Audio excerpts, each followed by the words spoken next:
हम सबके जीवन में सबसे इम्पोर्टेंट जो चीज़ है वो है हमारे रिलेशनशिप्स, हमारे रिश्ते फैमिली के साथ, हमारे रिश्ते फ्रेंड्स के साथ, हमारे रिश्ते अपने काम की जगह पर अपने कलीग्स के साथ। Relationship is an exchange of energy, जहाँ हम जो सोचते हैं, फील करते हैं, हम जो बोलते हैं, हम जो व्यवहार करते हैं, वो वाइब्रेशन है जो क्रिएट करते हैं और वो वाइब्रेशन रेडिएट हो जाती है। सामने वाला जो सोचता है, फील करता है, बिहेव करता है, वो उनकी वाइब्रेशन है जो वो क्रिएट करते हैं और हमारे तक वो पहुंचती है। और ये जो एनर्जी एक्सचेंज है, इसको हम एक रिलेशनशिप, एक रिश्ता कहते हैं। रिश्ता सिर्फ वो नहीं है जो एक लेबल के थ्रू होता है।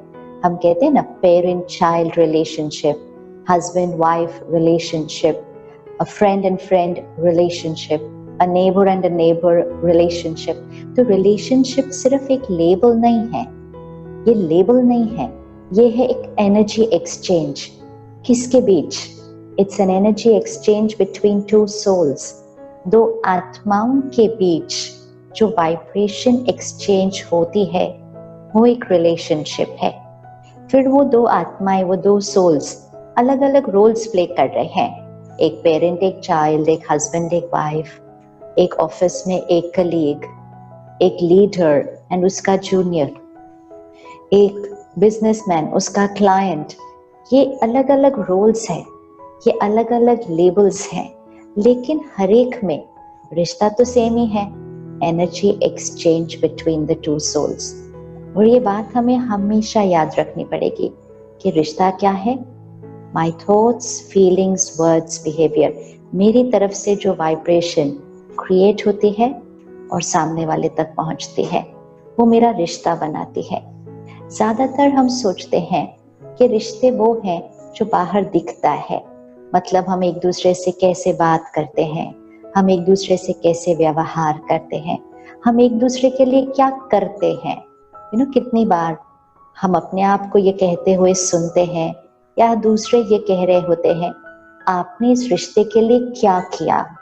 What did you do for this relationship? तो कितना इंपॉर्टेंट वर्ड है, आपने इस रिश्ते के लिए क्या किया? What did you do in this relationship? तो सामने वाला कहेगा, मैंने इस रिश्ते के लिए ये किया, ये किया, ये किया, मैंने न दिन देखा न रात देखा, मैंने इतनी मेहनत की, मैंने अपनी कैपेसिटी से ज़्यादा इनके लिए किया, मैंने अपने बारे में नहीं सोचा, सिर्फ इनके बारे में सोचा, मैंने सारा जीवन किया तो क्या किया, सिर्फ इनके लिए ही किया। So we focus on the doing, कि हमने एक दूसरे के लिए क्या किया, विच इज़ वेरी इंपॉर्टेंट। ये तो बहुत इंपॉर्टेंट है कि हमने रिश्तों में एक दूसरे के लिए क्या किया, लेकिन उससे भी ज़्यादा इंपॉर्टेंट है हमने एक दूसरे के लिए कैसा सोचा। How are you thinking for the other person? So relationship is not only about what you're doing for the other person. Relationship is about what you are thinking about the other person. ये understanding अगर हम पकड़ ले कि रिश्ता सिर्फ वो नहीं है जो हम उनके लिए कर रहे हैं, रिश्ता वो है जो हम उनके लिए सोच रहे हैं। क्योंकि यहाँ की तरफ हम ज्यादातर ध्यान नहीं देते हैं, क्योंकि एज अ सोसाइटी, समाज भी किस पे फोकस कर रहा है, उन्होंने क्या किया, उन्होंने उसके लिए क्या किया, हम उनके घर गए थे, उन्होंने मेरे लिए क्या किया, मेरी ऑर्गेनाइजेशन में जो काम करते हैं उन्होंने इस काम की जगह के लिए क्या किया, हमारी कंपनी के लिए उन्होंने क्या क्या सैक्रिफाइस किए, कितनी मेहनत की, या किसने ठीक से नहीं किया। सो एज अ सोसाइटी, एक समाज, हम किया किया किया इस पर फोकस करते हैं, विच मीन्स हम उस पर फोकस करते हैं जो दिखता है, जो दिखता है कि सबने क्या क्या किया, चाहे परिवार के लिए, चाहे दोस्तों के लिए, चाहे रिश्तेदारों के लिए, चाहे कोई फंक्शन में, चाहे कोई सोशल ऑर्गेनाइजेशन में, एंड ऑफ कोर्स अपने और बिजनेस और इंडस्ट्री की जगह पर हर एक ने क्या किया। रिश्ते अगर सिर्फ किया से बनते, विच मीन्स हम एक दूसरे के लिए क्या कर रहे हैं, उससे बनते, तो आपको नहीं लगता आज हमारे रिश्ते कितने न स्ट्रांग होते, कितने स्ट्रांग होते? क्योंकि हम सारा दिन कर ही क्या रहे हैं, रिश्तों के लिए तो कर रहे हैं, चाहे घर के रिश्तों के लिए, चाहे ऑफिस के रिश्तों के लिए, चाहे ऑफिस के लिए हम कर ही तो रहे हैं। और इतना करने के बाद, इतनी मेहनत करने के बाद, अपनी पूरी जीवन उस रिश्ते में लगा देने के बाद हम ये फील करते हैं कि ये रिश्ता उतना स्ट्रांग क्यों नहीं है, ये छोटी सी बात से हिलता क्यों रहता है, ये छोटी छोटी बातों में नाराज क्यों हो जाते हैं, इतना मैंने इनके लिए किया, वो इनको याद नहीं रहता, ये छोटी सी बात पकड़ कर बैठे हैं कि कल तुमने ऐसा नहीं किया। सो द किया वर्ड पे इतना ज्यादा फोकस है कि हमें लगता है इतना करने के बाद भी I have not been able to create a strong relationship. बहुत किया है। तो इसलिए थोड़ा सा आज एक और शिफ्ट क्रिएट करते हैं, क्योंकि रिलेशनशिप मीन्स एनर्जी एक्सचेंज। तो ये फ्लो ऑफ एनर्जी को सामने रखते हैं कि मेरा उनके साथ रिश्ता यहाँ नहीं होता है। हम कहते हैं मैंने ये किया, उन्होंने ये किया, फिर मैंने ये किया, फिर उन्होंने ये किया। तो हमने सोचा relationship is here in what we do for each other. Relationship is first here. थोड़ा सा मन को रिवाइंड करें और किसी भी एक रिश्ते को ढूंढें जिसमें आपको लगता है कि वो जो हार्मनी, वो जो स्मूथनेस, वो जो ब्यूटीफुल एनर्जी फ्लो करनी चाहिए हम दो लोगों के बीच, वो हो नहीं रही है। हम कोशिश बहुत कर रहे हैं, मेहनत बहुत कर रहे हैं, लेकिन पता नहीं फिर कोई मिसअंडरस्टैंडिंग, फिर कोई बात, फिर कोई नाराजगी, फिर कोई हर्ट, एक्सपेक्टेशंस तो वैसे ही नहीं खत्म हो रही। तो ये क्या है और इसको कहाँ चेक करना है? तो उस रिश्ते में जाकर उस व्यक्ति के लिए यहाँ पर आइए, यहाँ नहीं देखिए, ये नहीं देखिएगा कि आपने उनके लिए क्या क्या किया है। यहाँ आइए और सबसे पहली चीज फोकस कीजिए कि उनके लिए वो सब करते हुए हमारी मन की स्थिति कैसी थी। Even let's take a very beautiful relationship, एक पेरेंट और चाइल्ड, निस्वार्थ भाव, सेल्फलेस गिविंग। एक पेरेंट को रिटर्न में कुछ नहीं चाहिए होता है, एक पेरेंट सिर्फ देता और देता है। तो ये एक बहुत ब्यूटीफुल सेल्फलेस रिलेशनशिप है। लेकिन जब हम इतनी मेहनत कर रहे हैं, कोई भी आपसे पूछे आप इतनी मेहनत क्यों करते हो, थोड़ा रेस्ट करो ना, इतना भागते रहते हो सारा दिन, कहेंगे परिवार के लिए, अपने घर के लिए। और फिर भी वहां बच्चे नाराज हो जाते हैं, रिस्पेक्ट नहीं करते हैं, टाइम नहीं स्पेंड करते हमारे साथ, अपनी ही दुनिया में रहते हैं, हमारी तरफ ध्यान नहीं देते हैं। और छोटी छोटी बातों पर इतनी इतनी एक्सपेक्टेशंस हैं कि फिर एक्सपेक्टेशन पूरी नहीं होती तो हर्ट हो जाते हैं। तो फिर हम जब रिफ्लेक्ट करते हैं कि मैंने इतना किया, ये अभी भी मुझसे संतुष्ट नहीं है। People don't seem to be contented with us. संतुष्टता नहीं दिखाई दे रही सामने। मैं क्या करूं और इनके लिए जिससे ये संतुष्ट हो जाएं।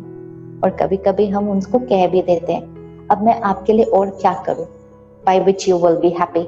आप तो खुशी नहीं होते इतना सब करने के बाद भी। तो ये एक क्वेश्चन मार्क बन जाता है रिश्ते के ऊपर कि इतना करने के बाद भी खुश नहीं हो रहे हैं। सो अब इस रिश्ते को देखते हैं, हमने किया, कहाँ किया? यहाँ किया। उनको बेस्ट मकान दिया, उनको बेस्ट स्कूल दिया, उनको बेस्ट ऑफ एवरी फैसिलिटी दी, अपनी क्षमता अनुसार, क्षमता से ज्यादा दी। वी स्ट्रेच्ड आवर कैपेसिटी अगर इतनी थी तो हम यहाँ गए, अपने आप पर स्पेंड नहीं किया, उन पर किया, बहुत कुछ किया। अब ये सब कुछ करते हुए हमारी मन की स्थिति कैसी थी ये चेक करना है। उनके प्रति भावना बहुत अच्छी, लेकिन अपने मन की स्थिति वो कैसी थी? क्योंकि उस रिश्ते में जो रेडिएट हो रहा था, जो एनर्जी हमारे से निकलकर उन तक जा रही थी, वो सिर्फ डूइंग की एनर्जी नहीं थी, और हमने जो किया सिर्फ उसकी एनर्जी नहीं थी। हम यहाँ कैसे थे, फिर हम यहाँ कैसे थे, फिर हम यहाँ कैसे थे। ये 3 एनर्जीज फ्लो करती हैं। हम कोई भी एनर्जी को स्टॉप नहीं कर सकते कि मैं जो सोच रहा हूँ वो किसी को पता न चले, बस जो मैं अच्छे से बात कर रहा हूँ और जो मैं अच्छे से सब कुछ कर रहा हूँ वही सबको दिखना चाहिए। इससे तो हो नहीं सकता। एनर्जी को तो हम स्टॉप नहीं कर सकते, एनर्जी तो हमारे साथ फ्लो कर रही है। अब जब हमने इतना किया, चाहे घर के लिए किया, चाहे ऑफिस के लिए, बिजनेस के लिए किया, क्या हम खुश थे करते हुए?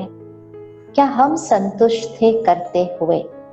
क्या हम शांत थे करते हुए? क्या हम स्थिर थे करते हुए? मतलब क्या हम इमोशनली स्ट्रॉन्ग थे यहाँ पर मेहनत करते हुए? क्या हम राइट वाइब्रेशंस रेडिएट कर रहे थे यहाँ पर सब कुछ परफेक्ट करते हुए? क्योंकि हम सब कुछ परफेक्ट करना चाहते हैं हर जगह, घर पर भी, वर्क प्लेस पे भी, everything should be perfect perfect perfect. कई लोग कहते भी है आई एम अ परफेक्शनिस्ट, मुझे सब कुछ परफेक्ट चाहिए होता है। बहुत ब्यूटीफुल आदत है, परफेक्ट तो सब कुछ होना चाहिए, लेकिन सबसे पहले परफेक्ट कहाँ होना होगा? यहाँ, परफेक्ट वाइब्रेशंस।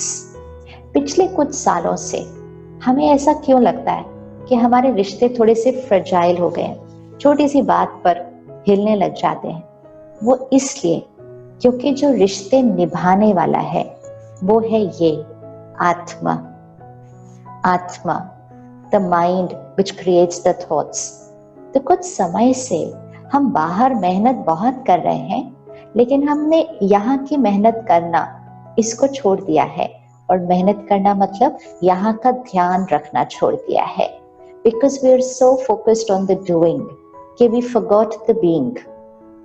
हमने सोचा यहाँ क्या करना है, सब कुछ तो यहाँ करना है क्योंकि ये दिखाई देता है, इसी से प्राप्ति होती है, इसी से सबके जीवन कंफर्टेबल होती है, तो हम यहाँ मेहनत करते रहे, विच इज वेरी इंपॉर्टेंट। लेकिन रिश्ते में एनर्जी सिर्फ यहाँ की नहीं जा रही थी, रिश्ते में एनर्जी यहाँ की भी जा रही थी। अब अपने मन की स्थिति को चेक करते हैं। अगर यहाँ पर तनाव है, टेंशन है, आज किसी को पूछो आपको कभी टेंशन होती है, तो कहते हो दैट इज तो पार्ट ऑफ लाइफ, स्ट्रेस तो पार्ट ऑफ लाइफ है।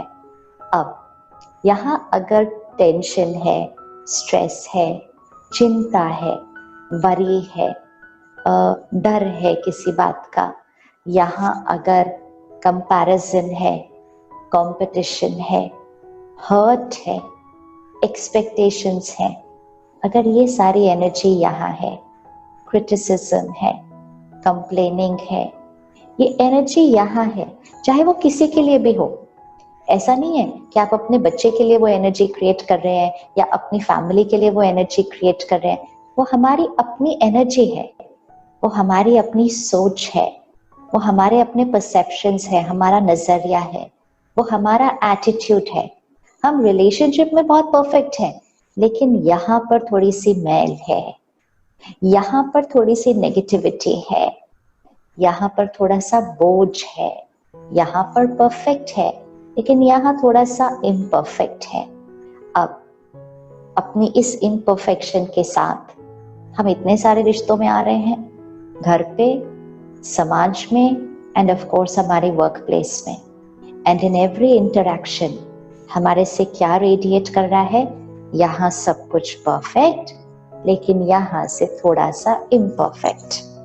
यहाँ पे हर चीज समय पर पूरी हो रही है, परफेक्ट तरह से पूरी हो रही है, जितना सोचा नहीं था उससे अच्छा पूरी हो रही है, लेकिन यहाँ पर थकावट है, निंदा है, टेंशन है, वरी है, मतलब एक लो वाइब्रेशन है।